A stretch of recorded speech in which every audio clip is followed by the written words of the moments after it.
অনেকগুলো গণহারে মামলা হচ্ছে, বাণিজ্য সেখানে অব্যাহত রয়েছে।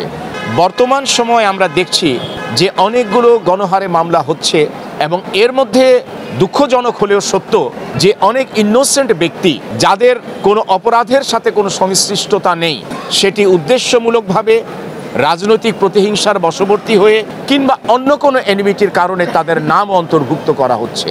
শুধু তাই নয়, আমরা গণমাধ্যম সূত্রে আরও জানতে পেরেছি যে অনেক ধরনের বাণিজ্য সেখানে অব্যাহত রয়েছে।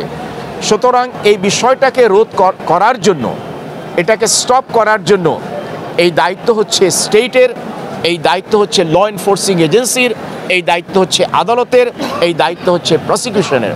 কাজেই একজন ইনোসেন্ট লোক যেন হ্যারাসড না হন, আক্রোশের শিকার যেন না হন এবং একজন মানুষ যেন ন্যায় বিচার পান, সেটার পাওয়ার ক্ষেত্রে যেন কোনো ধরনের কোনো বৈষম্য যেন প্রদর্শন করা না হয়। কারণ সরকারের উদ্দেশ্য হচ্ছে যে কোনো ধরনের কারোর প্রতি বৈষম্য করা যাবে না, বৈষম্য মুক্ত। তো সুতরাং ডিসক্রিমিনেট করার, আইনে ডিসক্রিমিনেট করার কোনো সুযোগ নাই।